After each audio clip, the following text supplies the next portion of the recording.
यह देश आगे बढ़ के रहेगा, आप विश्वास कीजिए। सारी दुनिया इस बात को मान रही है।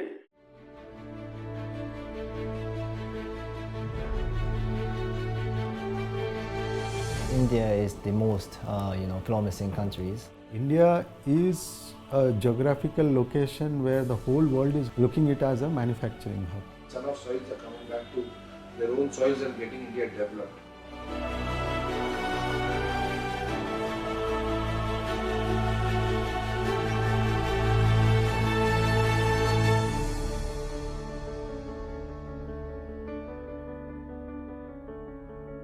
Since the 1990s, India has emerged as one of the fastest growing economies in the world. With the vision of making India into a manufacturing and trading hub, the Government of India has envisaged the creation of industrial corridors across the country. One such project is the Delhi-Mumbai Industrial Corridor. A joint venture with Japan, it is a project launched with the intention of creating a strong economic base that is globally competitive and has state-of-the-art infrastructure.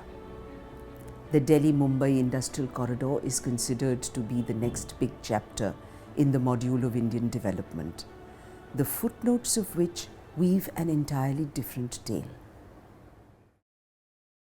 एक दिवसाची दिवाळी साजरी करण्यासाठी 5 वर्षाची गुलामी लिहून देतात. याच्यानंतर आमचे उपजीविकेचे साधन काय? हा संविधान दिलेला माणसाचा जगण्याचा अधिकार काढून घेतला जाणार आहे और उसके पूरे हाथ काटे जा रहे हैं. तो शासनच खऱ्या अर्थानं दलाली करताय. कुछ भी डेव्हलपमेंट नहीं होता है. त्यांनी वाट काय पुरी देशाची लावली. सस्ते में मजदूर बनाने की फैक्ट्री है. आला तो असं नसलेला धोका लेवाना से प्रधानमंत्री नरेंद्र मोदी ने पूरा देश गांव दांव पे लगा रखा है. लोकशाही फक्त तुम्हाला सांगायला आहे, पण ती ठोकशाहीच आहे किंवा हुकुमशाहीच आहे.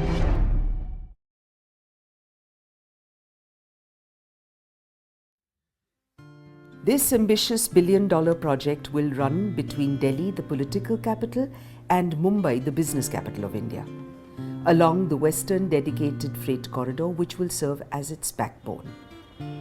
Passing through 6 states in the process, Maharashtra, Gujarat, Madhya Pradesh, Rajasthan, Haryana, and Uttar Pradesh.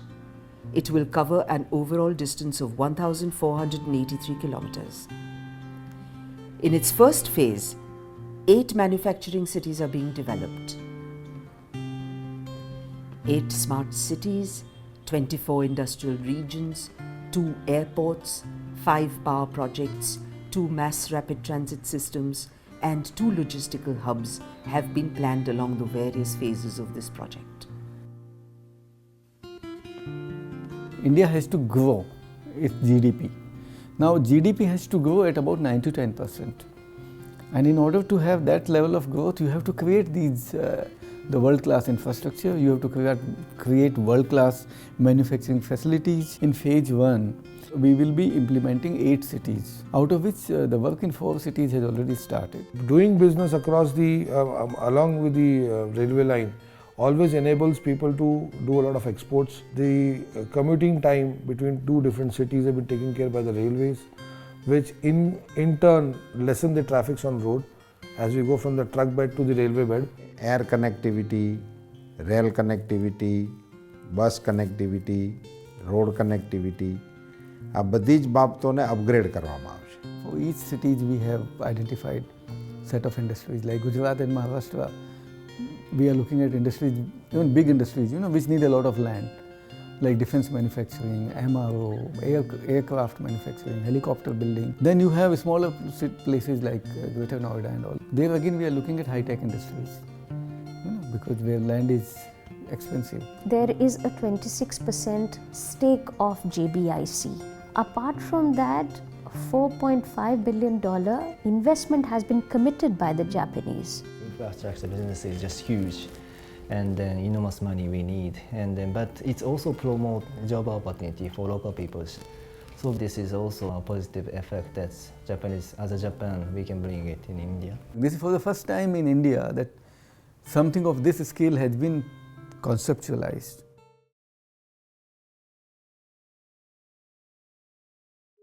सन 2006 मध्ये यामध्ये थोडं चर्चा चालू झाली की एक खूप मोठा प्रोजेक्ट या ठिकाणी येतोय. 7 पिढ्यापासून ही जमीन आमचे वडिलोपार्जित लोक या जमिनीवर जगले. आमचा उदरनिर्वाह सगळ्या गोष्टी ह्या जमिनीवर झाल्या. आम्ही काय त्यांना सांगितलं, तुम्ही शिक्के काढा, ज्यांना द्यायचे असतील ते देतील. ही जमीन संपादन करताना आम्ही संमतीने संपादन करणार आहोत. म्हणजे जर शेतकऱ्याची संमती असेल तर ती आम्ही या प्रोजेक्टसाठी घेणार आहोत. व्हॉलेंटरीली किंवा स्वतःहून जमिनी द्यायला लोक तयार नाहीत. त्याच्यामुळे कायदा करून, भूसंपादनाचा वेगळा कायदा करून आणि किंवा जोर जबरदस्ती करून जमिनी घेण्याचा आता सरकार करू पाहत आहे. आणि त्यातलाच एक प्रकार म्हणून आता या दिघा DMIC संमतीपत्र लिहून घेण्याचा एक नवीन फंडा यांनी निर्माण केलेला आहे. The MIDC has negotiated with the farmers. They have finalized a price and through consent they have acquired the land. So no litigation because we have agreed.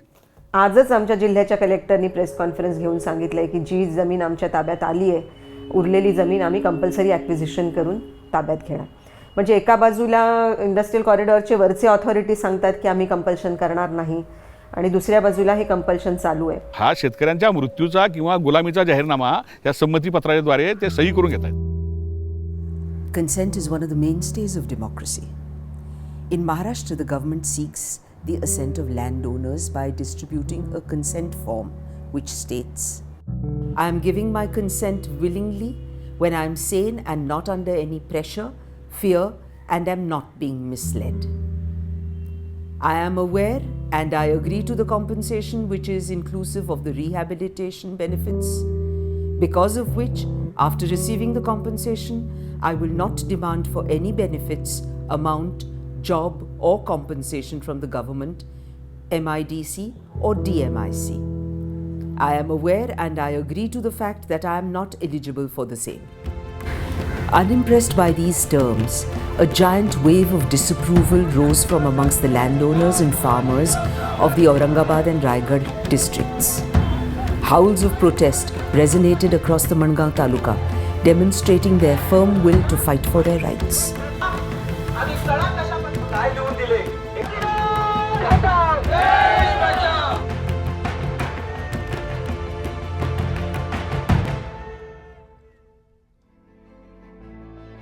देशाचे पंतप्रधान बोलतात की हा प्रकल्प आल्यावर या ठिकाणी किमान 1-1.5 कोटी नोकऱ्या या ठिकाणी उत्पन्न होतील, पैदा होतील. आणि तुम्ही त्याच्यासाठी त्या जमीन देणाऱ्या माणसाला सांगताय की तू नोकरी मागणार नाही असं लिहून दे. याचा अर्थ असा आहे, एकतर त्या कोटीभर नोकऱ्या निर्माण या ठिकाणी होतील हे तुम्ही सांगताय ते दादांत खोटं आहे, किंवा मग त्या ठिकाणी उद्योग निर्माण जे करणार आहे त्यांना तुम्ही फ्री हँड देऊ इच्छिता. त्याला वाटला तर तो माणसं घेईल, त्याला वाटला नाही तर तो घेणार नाही. आम्ही शासनाने जो निश्चित केलेला भाव आहे तो 18,40,000 एकरी आहे. त्याच्यामुळे त्याला जो भाव दिलेला आहे तो निश्चित जास्तीचा दिलेला आहे. त्याच्यामुळे ह्याच्यातून त्या शेतकऱ्याला नोकरी देण्याची हमी देत नाही, तर त्यांना त्यावर अवलंबून असलेले जे लघु उद्योग आहेत किंवा जे काही छोटे छोटे व्यवसाय आहेत ते करता येतील. જો ભારતમાં મોટા પ્રમાણમાં મૂડીરોકાણ લાવવા માટે, મોટા ઉદ્યોગો સ્થાપવા માટે ખૂબ નવી મોટી યોજનાઓ ભારત સરકાર તરફથી અમલમાં મૂકવામાં આવી છે. આ બધી યોજનાઓ દેશના યુવાઓને મોટા પ્રમાણમાં રોજગારી મળે. સપનાઓ જોવાની કોઈ સીમા જ નથી હોતી. આ બધાને એમ્પ્લોયમેન્ટ મળશે એ તો શેખ ચલ્લીનું જ સપનું છે. માની લો કે સરકારે બહુ બધા સ્કિલ ડેવલપમેન્ટ સેન્ટરો શરૂ કર્યા અને એને સ્કિલ્ડ વર્કર કર્યા. 125 કરોડના દેશમાંથી કેટલા સ્કિલ વર્કરો માટે સ્કોપ છે? There's something that has happened to policymakers. They no longer see people as human beings. They see people as cogs in a very large machine. Under the Indian Constitution, land acquisition belongs on the concurrent list. Ergo, different states follow different land acquisition models for smooth operations. The state of Gujarat, for example, makes use of the land pooling and town planning strategy. The development authorities pool all the land under different ownerships and redistribute it after deducting 50% of it. This process enables the local authority to develop land without fully acquiring it. Consequently, there is no case for dispersing compensation.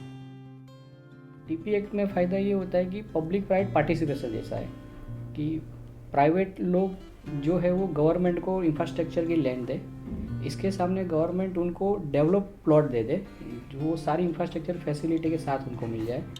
SIR એક્ટમાં વિસ્તારોનું zoning થાય છે, તો સ્વાભાવિક છે કે લોકોના ખેતરોની સ્થિતિ આમથી આમ બદલાઈ જવાની, એટલે એમના માટે પછી ખેતી કન્ટિન્યુ કરવી કોઈ રીતે શક્ય ન રહે. એમને જ્યાં બી નવો પ્લોટ ફાળવાય એ પ્લોટની સ્થિતિ શું હશે કોઈને ખબર નથી. અને એનું શ્રેષ્ઠ ઉદાહરણ કોઈ હોય તો બાવળિયારીના ખેડૂતો ને માંડવીપુરામાં ફાઇનલ પ્લોટ फाड़व्या. बावलियारी में एक मांडवीपुरा करके विलेज था, बहुत पहले हुआ करता था, जो रेवेन्यू रिकॉर्ड में था. जो पानी भरने की वजह से वहाँ के जो फार्मर थे उसको बहुत साल पहले गवर्नमेंट ने ऑर्डर करके पूरा शिफ्ट कर दिया है. तो आज मांडवीपुरा विलेज का अस्तित्व ही नहीं है वहाँ पे. માંડવીપુરા આજથી 25 વર્ષ પહેલાં દરિયામાં સબમર્જ થઈ ગયેલો છે. ત્યાં દરિયાની ભરતીનું 1-1.5 ફૂટ પાણી રહે છે. એટલે એ લોકોએ જે પ્લોટનું એલોટમેન્ટ કર્યું એ બાવળિયારીના સારા ખેતરોનું ફાઇનલ પ્લોટ એ લોકોએ જ્યાં એલોટ કર્યો ત્યાં દરિયાનું પાણી છે. અને એમાં જે વેસ્ટલેન્ડ હોય ને, જે અત્યારે પડી છે, દરિયાકાંઠાની છે, નકામી છે ખેતીનો, એમાં અમને પેલી 50% જમીન પાછી આપવાની છે ડેવલપમેન્ટને, એમાં બધા ખેડૂતને એમાં આપે છે. This is typical electronic thinking, you know. Here's one node, here's another node. We just put a wire between the two and energy is going to get transferred. And this is exactly what they're trying to do. With the consequence that the local ecology, the local geography, the local culture has no meaning, none whatsoever.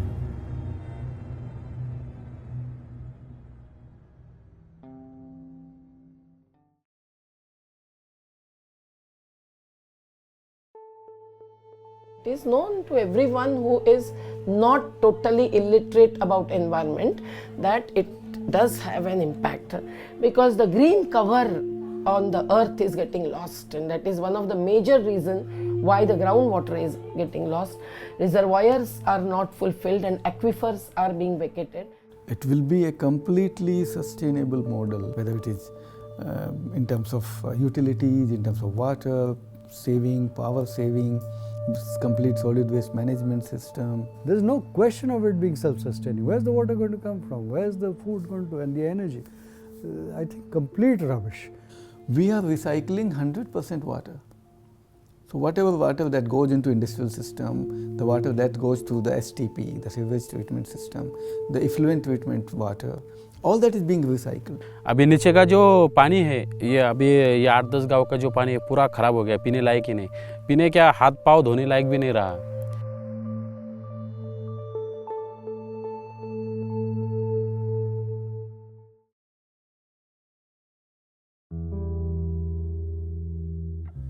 To oversee the design, coordination and execution of each component of this project, a special purpose vehicle is being set up.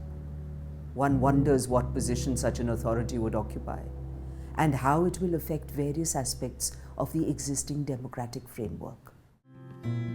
This SPV is an independent company which is managed by these two, Government of India and state government officials, plus independent directors. They will be supplying power, they will be supplying water, and they will be performing municipal functions.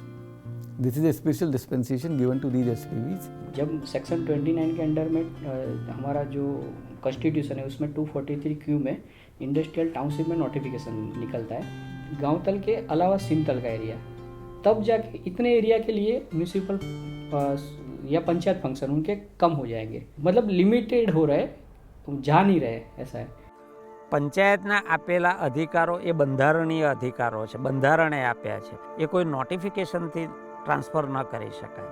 Panchayat પાસેથી એ અધિકારો પાછા લેવા પડે અને ઓથોરિટીને આપવાની બંધારણીય જોગવાઈ કરવી પડે, તો જ એ બંધારણીય કહેવાય. These kinds of projects being undemocratic, there will be no monitoring of the projects. Even if they go wrong and they violate rights and they violate constitution, there is no transparency, there is no accountability in the planning process, and hence we question those.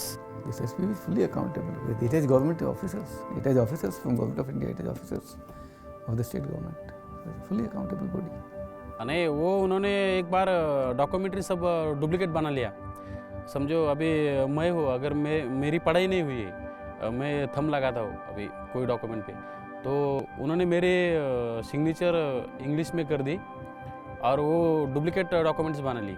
ये सब चीजें outside the regular administrative framework and governance के rules and regulations में special power, special conventions के लिए बनाए जाते हैं। इस प्रकार के नए व्हीकल्स पर सरकार बैठ जाती है और लोगों को नीचे रौंदते हुए, क्रश करते हुए अपने ही मार्ग से चलती है, जो मार्ग कभी भी समता और न्याय की मंजिल तक पहुंचने वाला नहीं होता है। मी माहितीच्या अधिकाऱ्याकडे सगळी माहिती काढली पूर्ण गावाची, त्याच्यात मी चेक केलं तर त्याच्यात माझ्या वडिलांचं नाव आलं असं का धोंडूची माझी नाडकर यांनी संमती दिलेली आहे, जमीन विकण्यास संमती दिलेली आहे असं त्याच्यात मी वाचलं। मी त्यांना प्रांतांना विचारला, माझे वडील जर 12 साली मयत झालेत तर मग हा ते आले कधी इथं?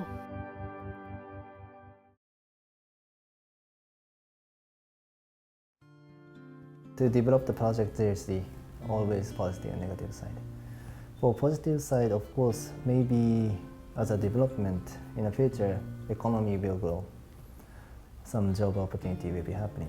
But on the other hand, of course, people will dispute because this is our land, and we have to closely look at it, and we have to need to of course, discuss what's the best way to solve the issues.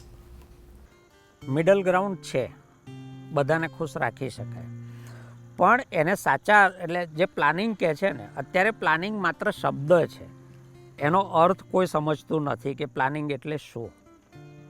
સાચા અર્થમાં planning થાય, આખા વર્ગના રોજગારનું planning, એટલે રોજગાર માટે તમારે શું કરવું પડશે, કેટલી જમીન, કેટલું પાણી રાખવું પડશે, પ્રાયોરિટી જીવન છે, પ્રાયોરિટી નાગરિક છે.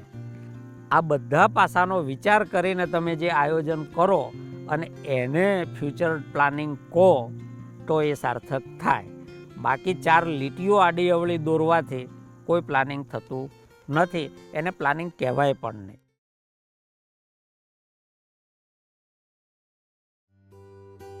On 7th of December, recently, the Cabinet has approved NICDIT, that is the National Industrial Corridor Development Implementation Trust.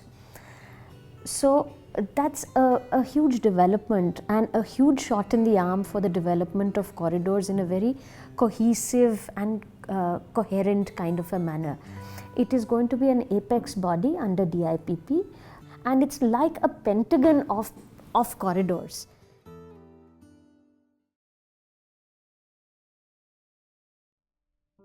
Urbanization is a natural phenomenon, so slowly it has to happen because economy has to grow, and economic growth comes through a process of urbanization, connectivity, integration of things.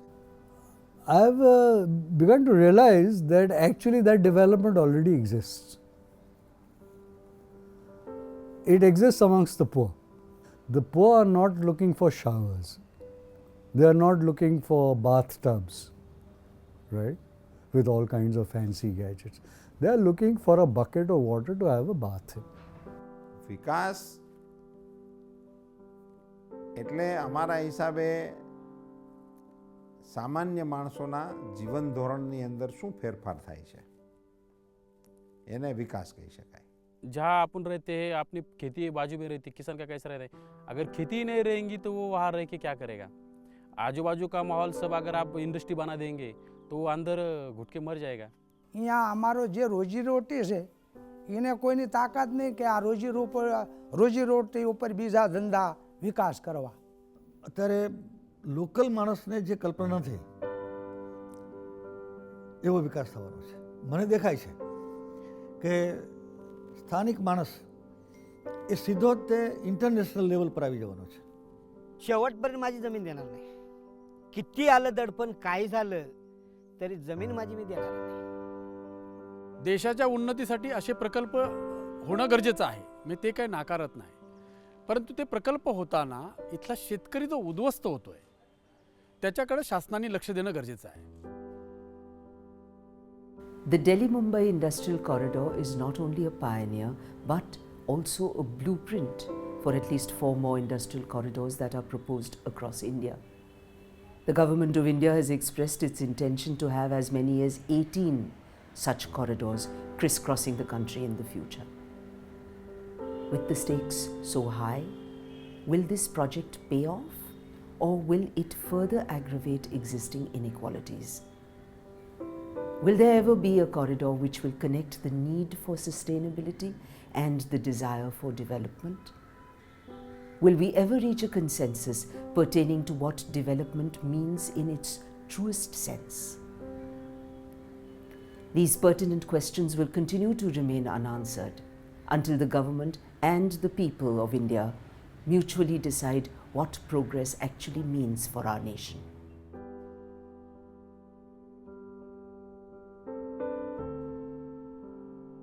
What, according to you, is development? Development means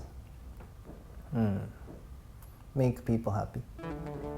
That should be a development concept, I always believe. And then, but of course, I believe there are many obstacles. Happiness depends on the people individually. So someone will argue this is not the development. But we have to closely look at it, and we have to think about it, what's the best way for everyone.